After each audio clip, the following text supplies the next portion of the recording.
mis queridos hermanos, ¿cómo se encuentra el pueblo de Dios? Bendecidos, ¿verdad? Qué bonito es alabarle a ese Dios que nos ha dado la vida. ¿Quién dice amén? Gloria a Dios. Pues vamos a iniciar, mis queridos hermanos, con el acto de contrición. Decimos: yo confieso ante Dios Padre Todopoderoso y ante ustedes, hermanos, que he pecado mucho de pensamiento, palabra, obra y omisión, por mi culpa, por mi gran culpa. Por eso ruego a Santa María, siempre Virgen, a los ángeles, a los santos y a ustedes, hermanos, que intercedan por mí ante Dios nuestro Señor. Amén. En el nombre del Padre, del Hijo y del Espíritu Santo. Amén. Bueno, esta noche, mis queridos hermanos, el tema se llama el pecado del opresor, ¿verdad? Dile al que está a tu lado: ¿sabías que hay un opresor? A ver, dile al que está a tu lado: ¿sabías que hay un opresor?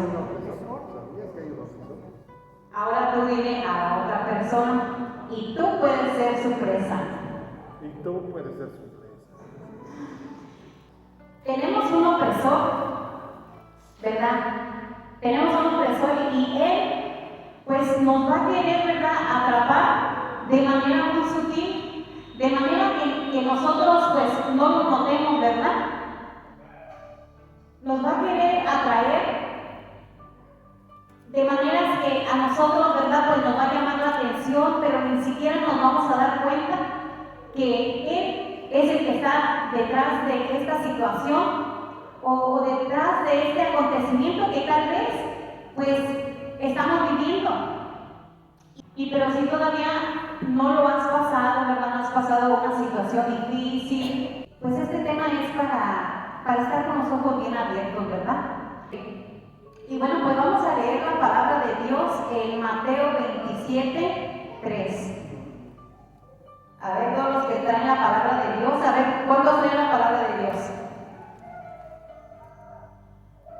Que nada más dos soldados. Todos tenemos que traer la palabra de Dios porque es la espada, amén. Bueno, pues aquí ya tengo la lectura y vamos a leerla. Es Mateo 27, versículo 3, dice: cuando Judas, el traidor, supo que Jesús había sido condenado, se llenó de remordimiento y devolvió las 30 monedas de plata a los jefes de los sacerdotes y a los jefes judíos. Les dijo: he pecado, he entregado a muerte a un inocente. Ellos le contestaron: ¿qué nos importa eso a nosotros? Es asunto tuyo. Entonces él, arrojando las monedas en el templo, se marchó y fue a ahorcarse. Los jefes de los sacerdotes recogieron las monedas, pero dijeron: no se puede echar este dinero en el tesoro del templo, porque es precio de sangre. Entonces se pusieron de acuerdo para comprar con aquel dinero el campo del alfarero y lo destinaron para un cementerio de los extranjeros. Por eso ese lugar es llamado campo de sangre hasta el día de hoy. Palabra del Señor. Gloria a ti, Señor Jesús, porque es el Evangelio, ¿verdad? Y bueno, mis queridos hermanos, aquí vemos, ¿verdad?, el pecado de Judas. ¿Verdad, mis hermanos, que cuando esta tentación le llegó a Judas, a él le llegó por medio del dinero, ¿verdad?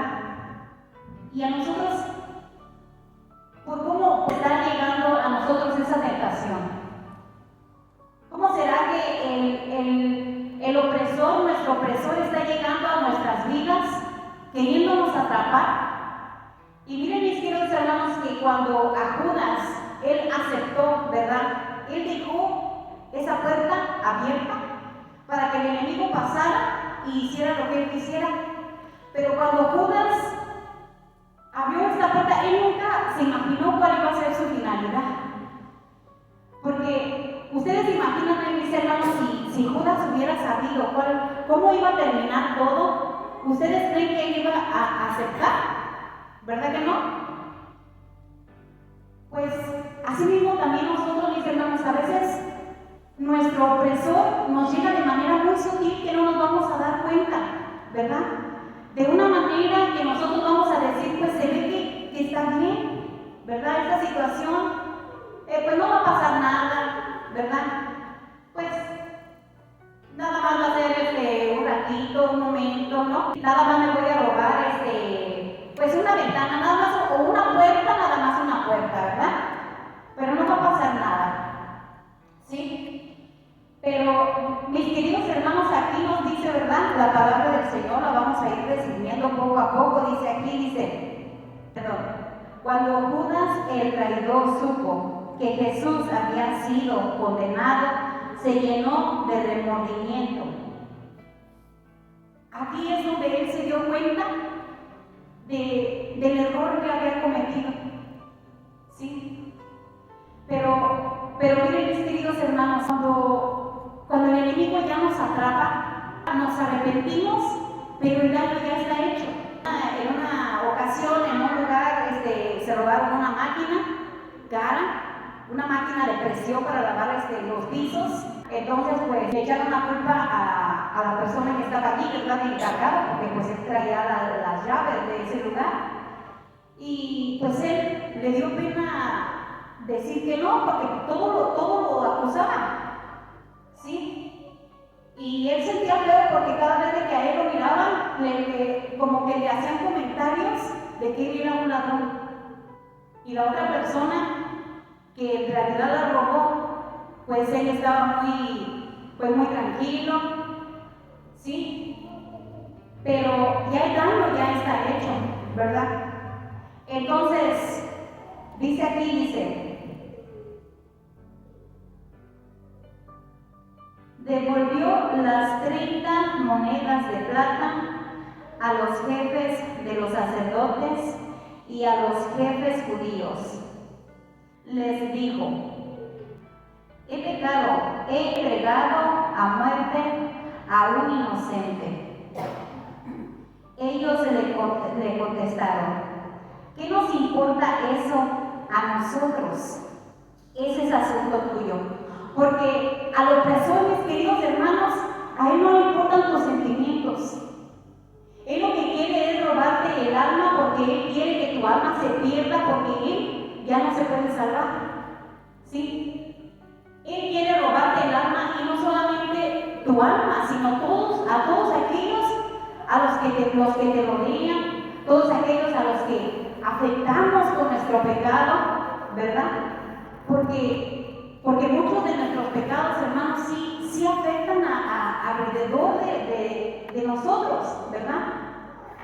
Sí, nuestro pecado hace daño a los de nuestro alrededor, ¿sí? Vamos a seguir leyendo. Dice: entonces él, arrojando las monedas en el templo, se marchó y se fue a ahorcarse. Esta finalidad tuvo este pecado, ¿verdad?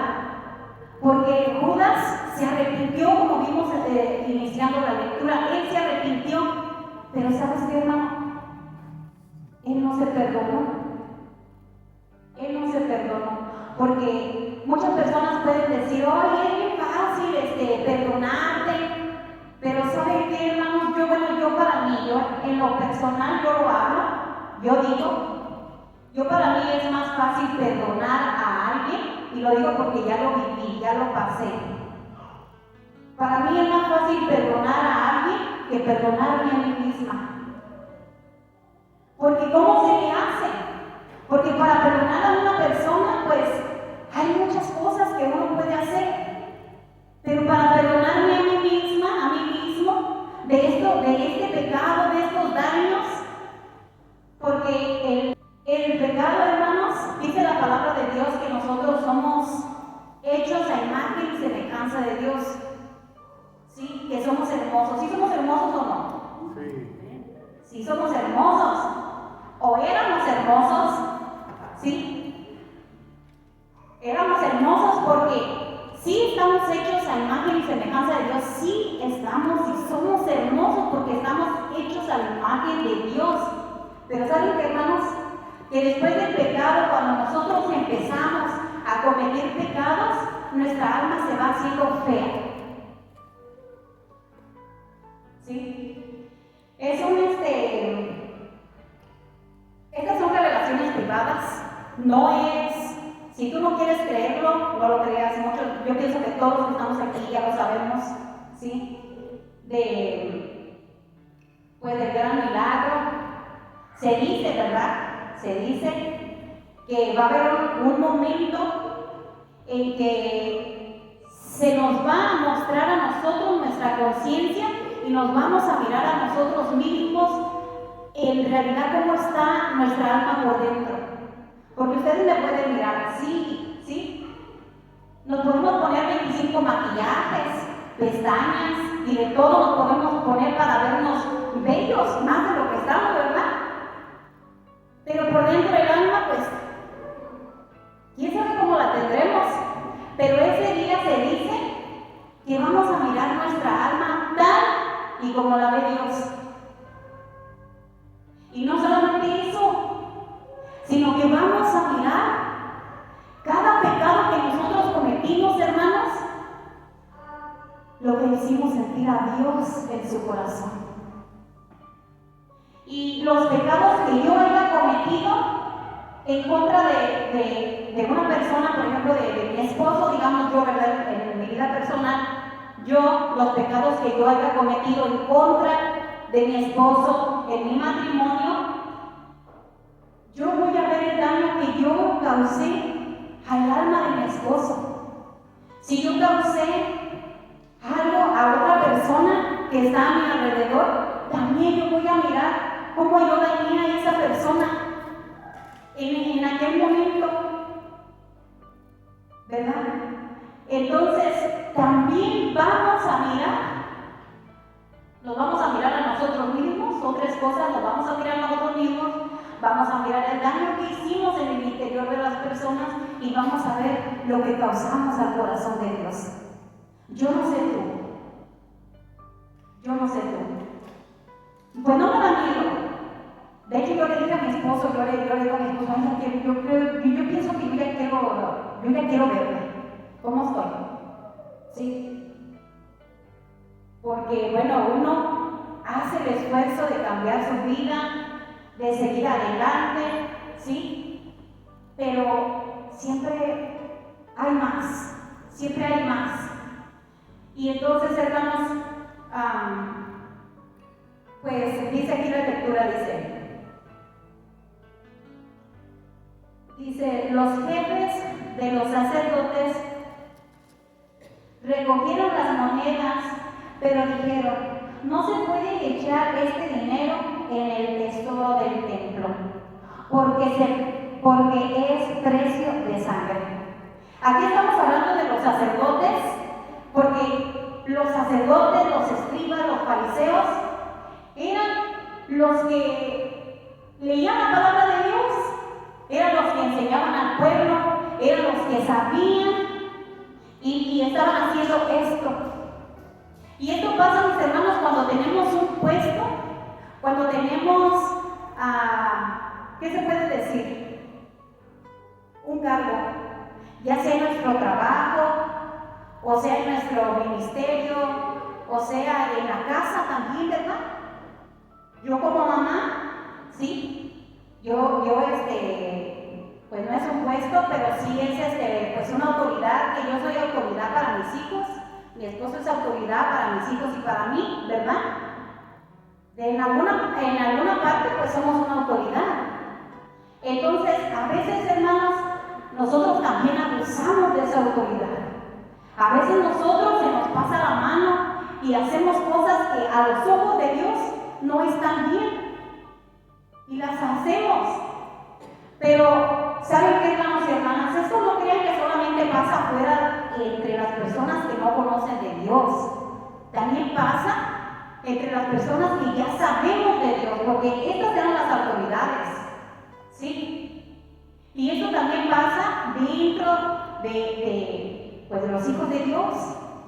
No voy a decir dentro de la iglesia, ¿verdad? Dentro de los hijos de Dios, porque no solamente nos la vivimos aquí en la iglesia, ¿verdad? También nos la vivimos en la casa, también tenemos un trabajo y a veces abusamos de nuestra autoridad, de nuestras obligaciones, ¿sí? Creyéndonos que nosotros podemos hacer lo que nosotros quieramos sin tener ningún temor, ¿verdad? Sin tener ningún temor. Yo, de verdad, hermanos, que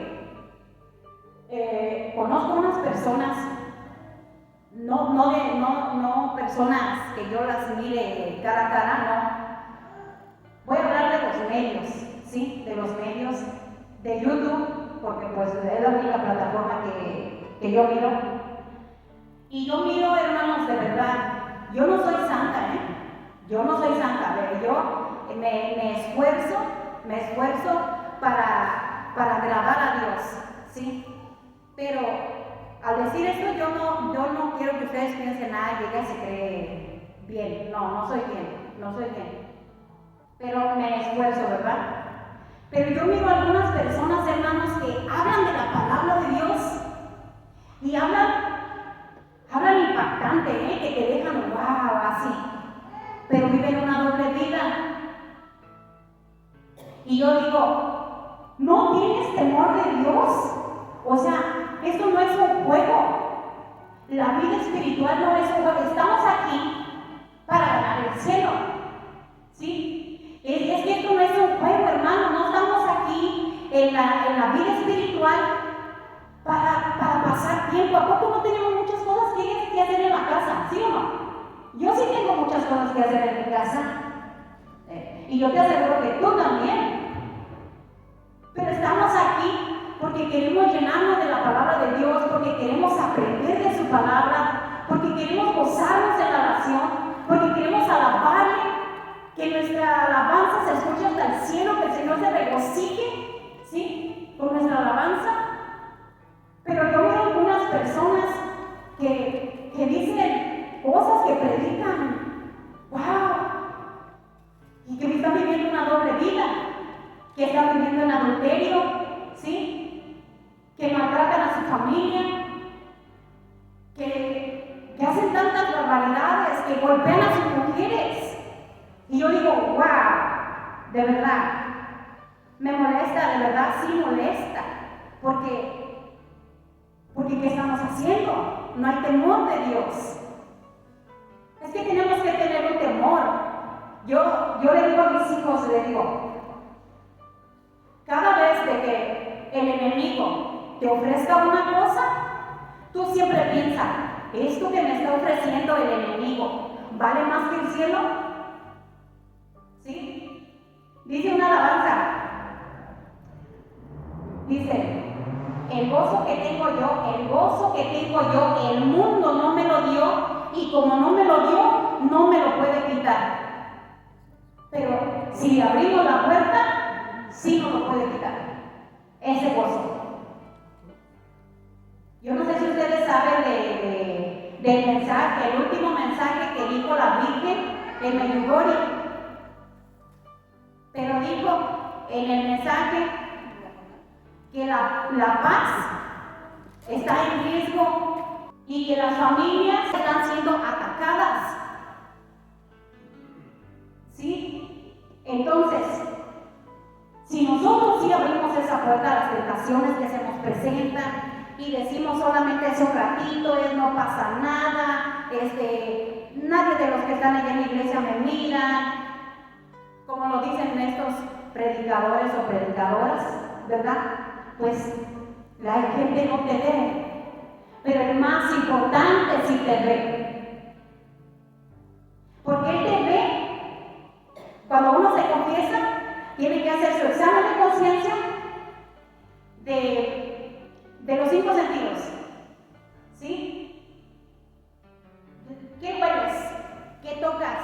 ¿Qué miras? ¿Qué escuchas? ¿Qué piensas? Y Dios ve todas esas cosas, y de todo eso se nos va a juzgar juicio final. Entonces, ¿por qué vamos a decir? Pues si acá nadie me ve y nadie va a saber, y pues qué tanto es un poquito, ¿verdad? Y que qué tanto es una cosa. Entonces, hermanos, a Judas le pasó esto porque él abrió esa puerta y tuvo la finalidad de ahorcarse. ¿Por qué no se perdonó? Él no se perdonó. Y eso es algo muy difícil.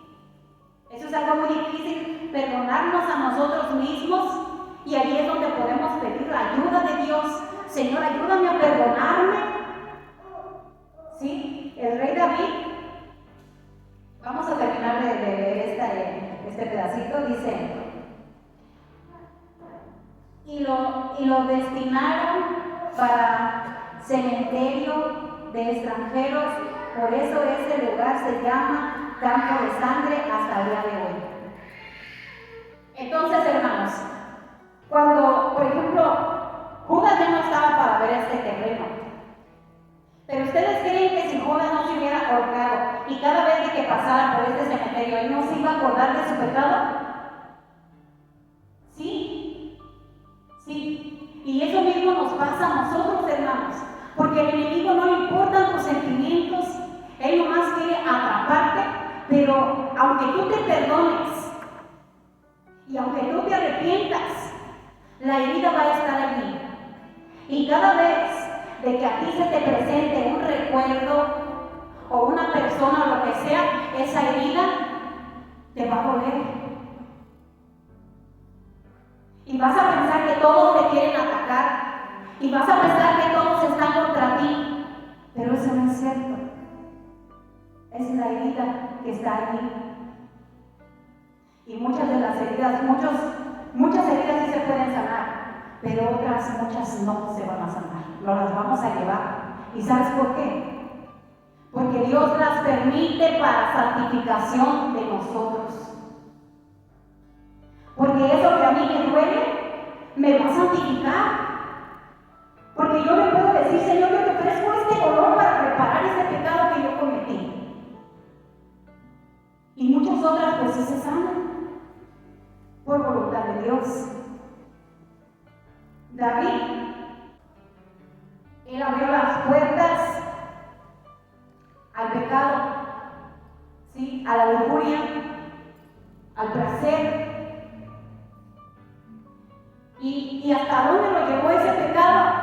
Todos sabemos la historia de David, ¿verdad? La historia de David y Betsabé, esposa de Urías, ¿sí?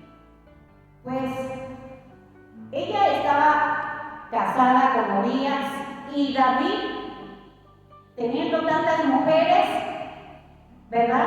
Aprovechó el momento que su esposo no estaba y pecó con Betsabé.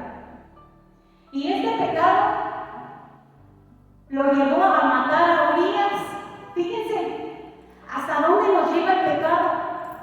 Cuando el enemigo nos ofrece una situación, nosotros no sabemos cuál va a ser su finalidad, porque el enemigo es un mentiroso, nuestro opresor es un mentiroso. Él nunca te va a decir lo que viene después, detrás de ese pecado. Él no te va a decir: mira, aborta, y después pues te vas a sentir en depresión, vas a sentir persecución, todos te van a mirar como el pecador, como la pecadora, vas a andar en depresión, te vas a querer morir, te vas a sentir menos que los demás cuando veas a Dios. El enemigo no te va a decir eso. El enemigo nunca nos va a decir las consecuencias de nuestro pecado. Él nada más nos va a seducir y nos va a ofrecer cosas bonitas. ¿Sí? Entonces, David se arrepintió cuando llegó el profeta y le dijo: ¿y tú qué piensas de esto? De esta situación. Y entonces David juzgó esta situación y dijo: este hombre merece la muerte. Y entonces le dice este profeta: pues eres tú, David. Tú eres. A este que estás juzgando, tú eres. Y se escribió el Salmo 50. Oh Dios, ten piedad de mí, por tu gran corazón borra mi culpa, que mi alma quede limpia de malicia. Imagínate esas palabras de él. Léelo así con calma, disciérnelo cada palabra. Y David, porque hay muchas personas, hermanos, que no se arrepienten, que siguen en su mismo pecado. Y como el pecado tiene una paga y es la muerte, Judas se quitó la vida.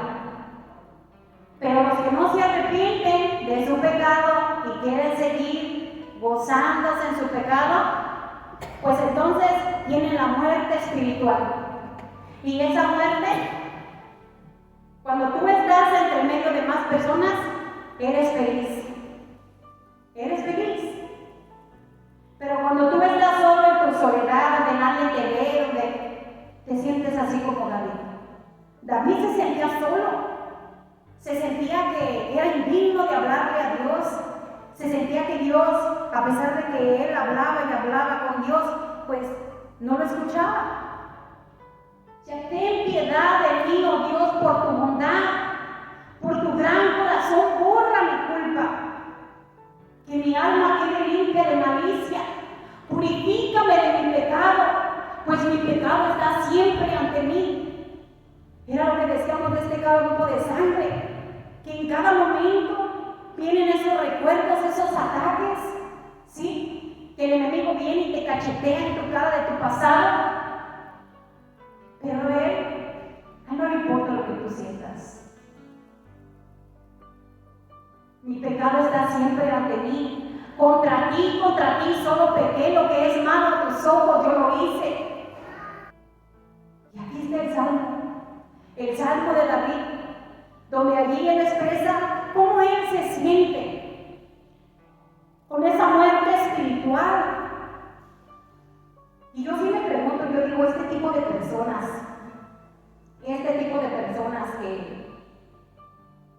que predican de esta manera y tienen otra actitud y todo eso y así, yo digo, yo creo que tú en tu soledad te has de sentir solo. Te has de sentir solo. ¿Cómo te has de sentir en tu soledad cuando estás predicando en medio de tanta gente que te sigue, miles de personas? Tú puedes decir lo que tú quieras, que tú eres que esto y que lo otro que aquello, pero en realidad, ¿cómo tú te sientes? ¿Cómo está tu alma? ¿Sí? Entonces, mis queridos hermanos, vamos a ir entrando en oración, pero también, mis queridos hermanos, ¿cómo vamos a hablar de estas cosas sin decir unas soluciones, verdad? Dice, el padre Giuseppe Tomaselli le preguntó a un endemoniado cuando él estaba haciendo un exorcismo.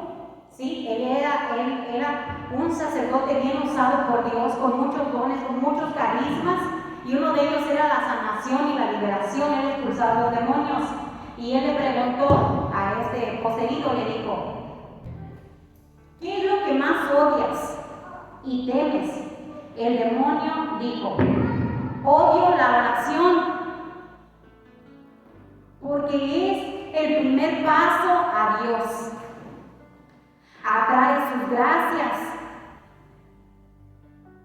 Me cuesta atraer hacia mí a quien ora mucho con fe y perseverancia.